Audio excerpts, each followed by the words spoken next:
so he's like one of my first coaches when I ever started 7'9". And I remember I played O-line, small as I am. Back then everybody probably was the same size, but I was the smallest thing out there. I played O-line my first year. I still remember that. Next to a dude named Brandon Jews, who I love to this day, who played at City, is another City great that played defense. But Harp is one of my all-time favorite coaches. Anybody that ever ran through Northwood knows Mr. Andrew Smith. He's a legend down there. One of my favorite coaches down there. And then probably Stan Mitchell. Stan Mitchell was a good coach for me at 11-13 when I played down there. But those guys right there, they're probably, some of the coaches Hart I talked to today, Andrew Smith, I really, see him occasionally, but that's kind of the coaches that I kind of ride with when I think about Northwood days. Now, coming from out of Northwood, I know you're a smart man because listen, y'all, he finished up at Johns Hopkins now, so we know he's a smart man, and at this time he was a smart kid. What played the part of you going to City? Was it a football thing, or was it was more academic? Because Polly was out there too. Yeah, it was my dad. Okay. My dad was a City alum, so he was like he got two boys. One of them went to Maryville. My older brother, he was like, look, you the last one. You going to City. So when I applied for City, it was funny. We had to pick three choices. So and back then, City had A course and B course. So my first choice was City A course. Second choice was City B course. Okay. And then my third choice was like, I think he let me put Merville in there, but he was like, you're going to City.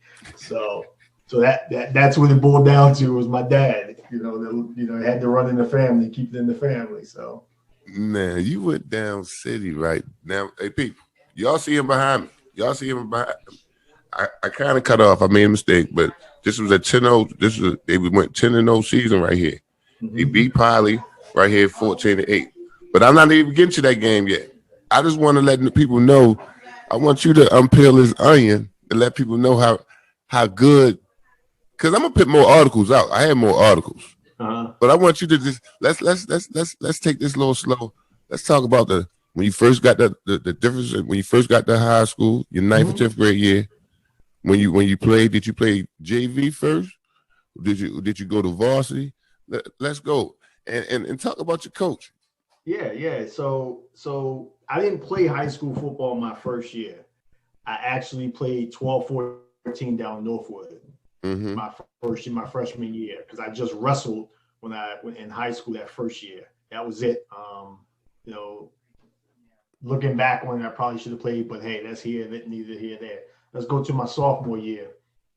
My sophomore year, nobody ever heard of me, and I will tell you this, Coach Andrew went up to the school and talked to Coach Petrides and was like, look, this is your next running back. He needs to be on your squad. Give him a look. He's ready. He's ready. Whoa. That was the beginning of summer camp my sophomore year. I get into summer camp my sophomore year, and we going through everything. And I'm in my opinion, I'm killing it. I'm making a name for myself. I'm catching passes. I'm agility drills, all that stuff. To evaluate people. I'm killing it. 2 days into camp, I get appendicitis. I got to get my appendix removed. Whoa. So I'm down for 2 to 3 weeks. So at that point, varsity's not even, they're not even entertaining that because I'm missing all kinds of time. That's too much time.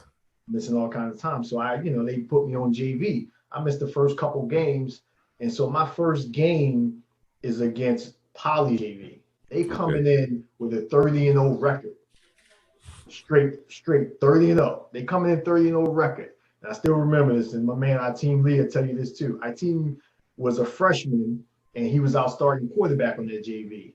A kid named Terrence Suber, who big time quarterback. Terrence Suber was the starting tailback on that JV team, and I was the backup since nobody, really seen me play yet. That was my first game.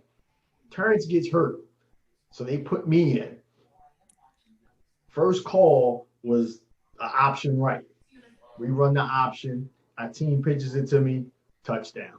15, 20 yard Shout, scamper for a shout out touchdown. to a team too. Shout out to the My team. man, our team. That's right. Yes, shout out to the guy, man.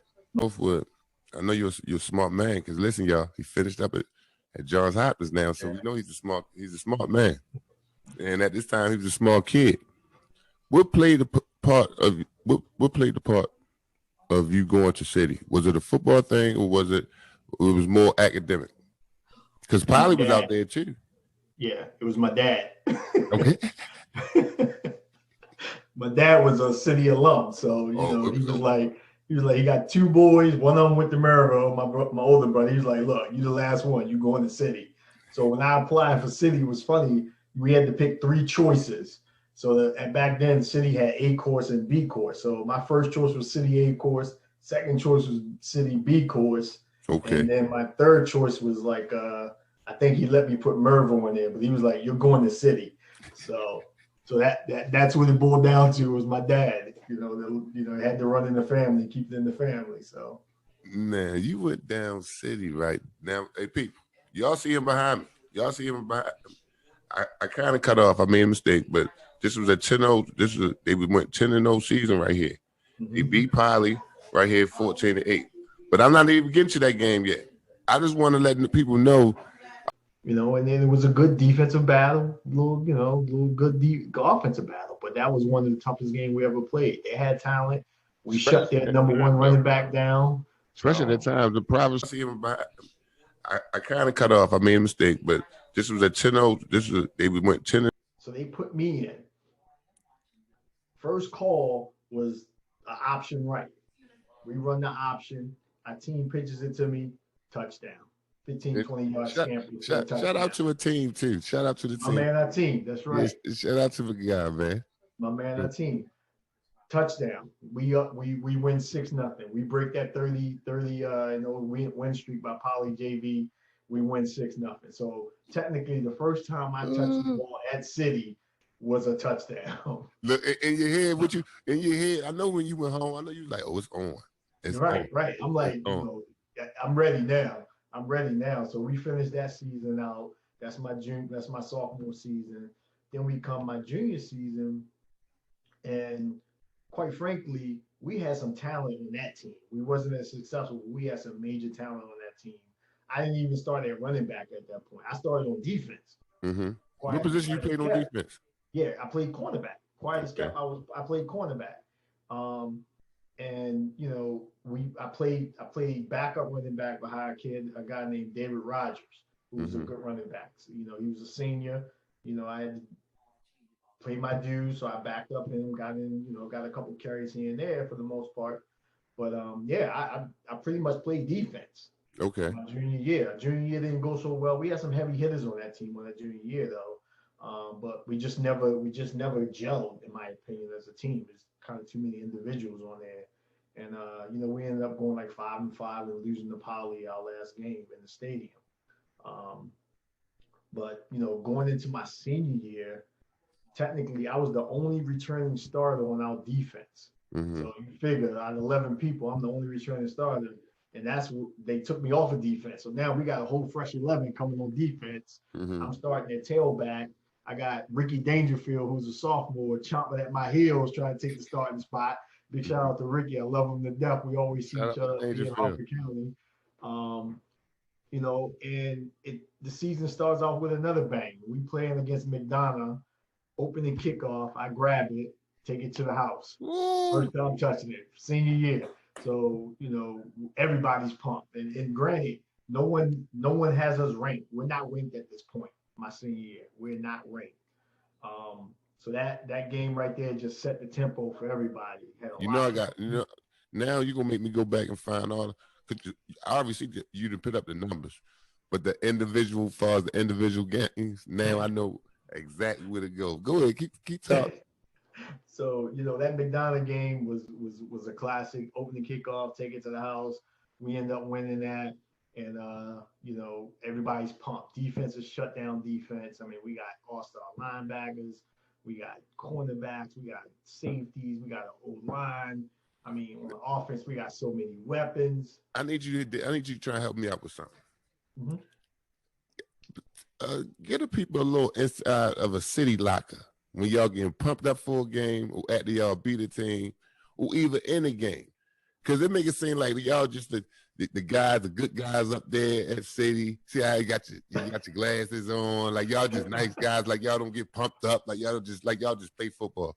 Tell them people stop playing with y'all and give the people a little inside look at that church up on the hill. Yeah, so we like any other football team. We got our little rituals, and we certain people got their rituals everywhere. For me, I'm not that rah-rah guy that's gonna get pumped up. Yeah, let's go. I'm a quiet assassin. I like to do my work and then get it done. Mm-hmm. But we got people in the locker room that they headbutting lockers. They headbutting each other. We got the music playing. We back in the early '90s, you got everything playing. You got Earl on. You got you got Rakim playing. You got everything playing. So I would say that senior year, it was a lot of chemistry on that team. It was a family, absolute family on that team. Everybody looked out for each other, even, people that really didn't speak to each other, which, you're always going to have that. But, from the last man to the first man, we was a family. We definitely was a family. One thing I will say that got everybody pumped, even the crowds and everything, is the way we used to do our opening jumping jacks for City. We used to spell out City. And that right there got everybody pumped. So everything was like C, yeah, yeah, T, yeah, Y, City Knights. And that after that, everybody was ready. And we used to end all our calisthenics like that and bring it in. And it was like, let's go. Defense knew what they had to do. Offense knew what they had to do. And we supported each other and just got it done.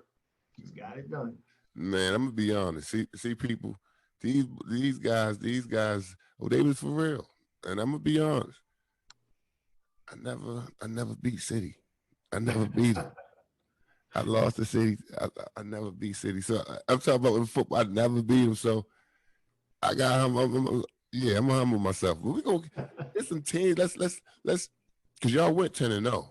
Yeah, we went 10-0. Y'all went 10-0.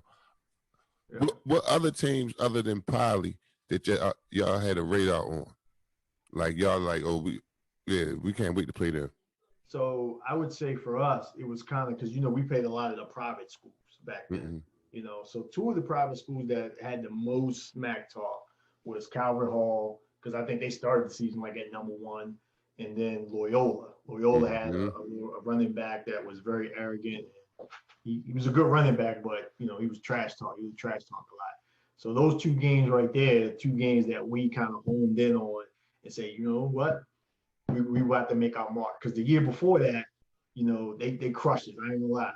They beat us. And then coming into the season, everybody thought, hey, y'all lost all y'all talent. Y'all ain't nothing. Let's go. But they're the two games, and I'd probably say two of the biggest games outside of Poly that, from a crowd perspective that we played at. So I loved it. I love those two. The option, we got the big fullback A-Train. Rest in peace to my man Antonio Travis.